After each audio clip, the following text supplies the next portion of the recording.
Darkness has come to America, and it is American Noir. This group eliminates private businesses, franchise stores, commandeers public transportation, takes over universities and public schools, as well as both private and public institutions. It's responsible for burning down churches, stealing private property, restricting movement, and eliminating the freedom of the press. Who are they? Why, they're the Khmer Rouge of Cambodia. Their aim was to establish a classless, nationalist, socialist state based on the complete rejection of the free market and capitalism. Essentially, Cambodia's Nazis. From the Cambodia Tribunal Monitor, a group that provides information about the tribunal investigating crimes committed during Pol Pot's regime, we learn how they did it. To accomplish this, they abolished money, free markets, normal schooling, private property, foreign clothing styles, religious practices, and traditional culture. Public schools, places of worship, universities, shops, and government buildings were shut or turned into prisons, stables, re-education camps, and granaries. There was no public or private transportation, no private property, and no non-revolutionary entertainment. Leisure activities were severely restricted. People throughout the country, including their leaders, had to wear black costumes. Sound a lot like any group in America today?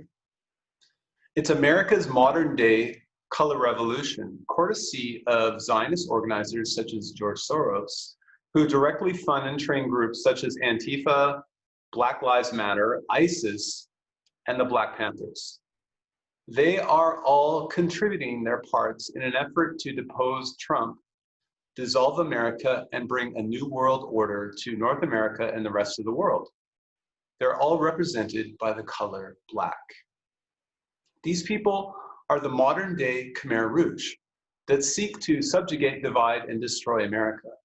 If they succeed, they will continue to move globally to conquer the world through the effective tactic of imperialism, much like the Chinese use, and the technocrats in modern day Israel who control much of the global high-tech state and economy through rich European dynasties. So it's not just one group, but it is a conglomeration of different groups, all working together for a common goal. So in America, we call these people the American Noir. Noir as in death, noir as in evil, noir as in darkness.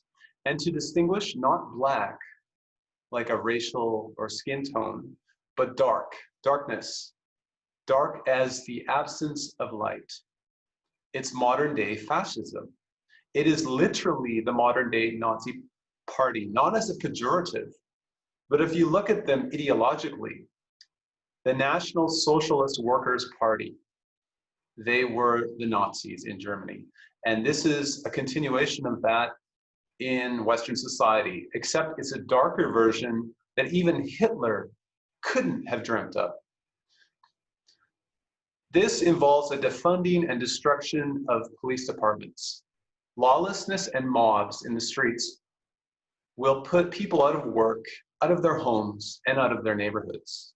Already, people are fleeing some of the democratic cities where this is taking place.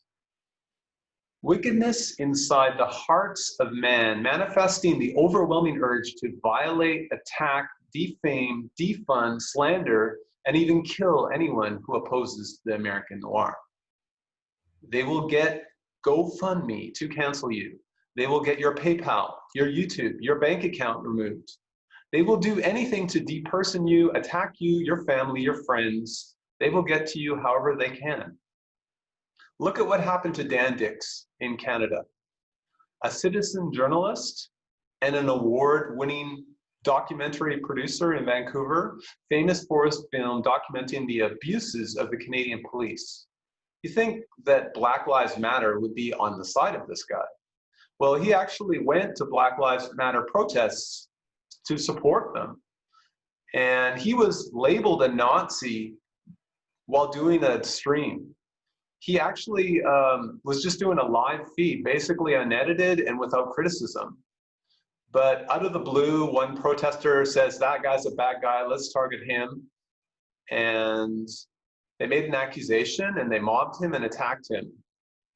And he was assaulted while under, police protection. There was a bunch of police surrounding him.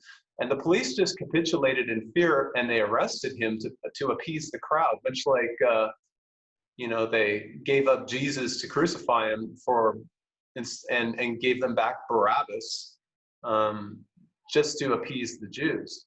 So they removed him from the scene. And of course, later, the charges, they were false and they were dropped. And without any explanation whatsoever. But he had to wait inside the car and with the cuffs on and whatnot. And GoFundMe, the extreme left organization, has a habit of canceling conservative accounts. And so they canceled his account, probably due to some complaint by Black Lives Matter. He's never said a word against them. And his campaign was going viral. He got over like $7,000. And they just took the money. So they take a certain amount for transactions, and they kept that money. And then they refunded the rest to the donors.